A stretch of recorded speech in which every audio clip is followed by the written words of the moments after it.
This is the future. We all know that Warframe is a farming simulator. You play this game to farm things to make your Warframe and weapons better, so you can do missions that yield better loot. It's an endless cycle of farming for power, and sometimes, it's either what keeps player from playing the game, or hating it forever. I have made a community post later today, about what you guys think are the hardest thing to farm in Warframe. Some are just funny replies, saying that the hardest thing to farm is a girlfriend, or even the will to play the game.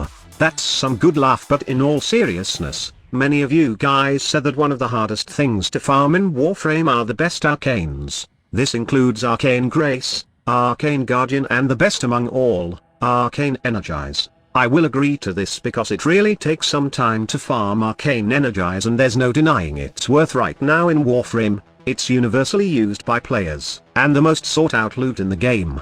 However, the only way to get it right now is to first be well prepared for hunting Eidolons, that is time gated in the plains of Eidolon. In addition to this, Arcane Energize is not a guaranteed drop once you captured a Hydrolaced. I really hope that in the future, Digital Extremes will do another Scarlet Spear event, as it is the best way to farm Arcane Energize. All you needed was to farm the hell out of Scarlet Spear for weeks, then exchange Scarlet credits to Little Duck to earn Arcanes. So far, Scarlet Spear was the guaranteed arcane farming, and at the end of the event, you will have almost full rank of every arcanes for Warframe in the game, including Arcane Energize if you will farm the event diligently. In fact, this is one way to earn tons of platinum. Farm for Arcane Energize, then sell it once the prices starts getting high.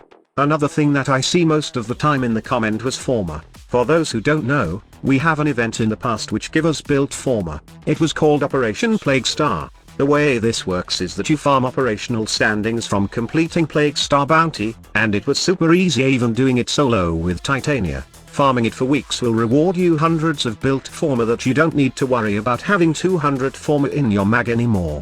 Right now, the only way to gain built Former is through the market and purchasing it with platinum. There are other sources, such as Nightwave, that rewards you with built Former in a certain rank, and also, you can farm Former Blueprint in the Void Fisher missions or even at the new Duviri vendor by purchasing it with Pathos Clamp.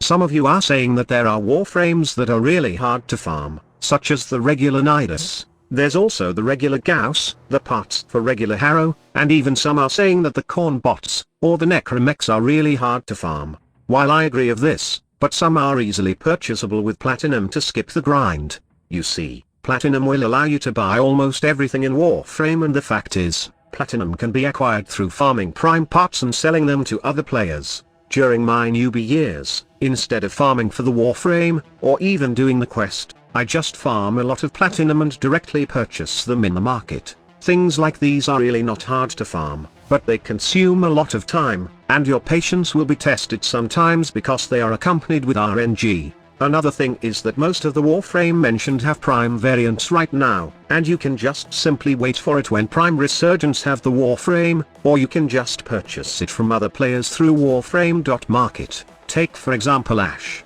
He is on the Prime Resurgence right now, so farm him while it lasts, since it's as farming the regular version of this Warframe.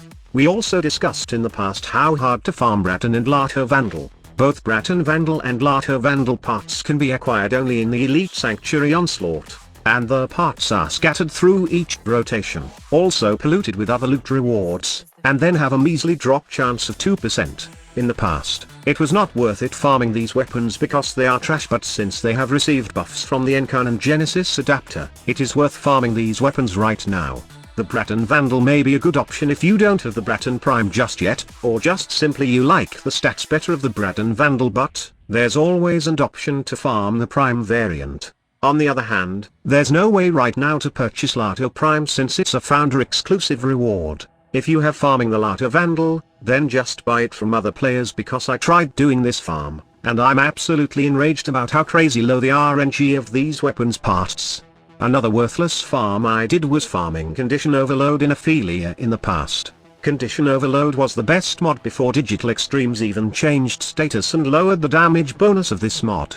It was fun going into long survival runs in Ophelia with either a Hydroid or Necros, and it was in fact the most time I have spent with pilfering Hydroid. Status was king in the past. Condition Overload just wreck enemies when it's equipped on your melee, and during those times, the most powerful was the Legion. If you have Weeping Wounds, then Condition Overload plus a couple of status mods, then your Legion just melts everything in the game. This was the time when I don't know about Warframe.market yet, and I'm just a few weeks playing Warframe, progressing most of the Star Chart mission solo. I was determined to get this mod in Ophelia Uranus, and the grind was really horrible with the Smeeta Kavat and Necros. It was super tiring and annoying that I ended up with only one Condition Overload after weeks and close to months of grinding. It was hell, and when I saw the prices of the mod when I discovered about Warframe.market, I then knew that I wasted months of my life doing the worst farming simulator in Warframe. Right now, Digital Extremes changed the drop location of Condition Overload, and it's located in Deimos and also in the Duviri circuit.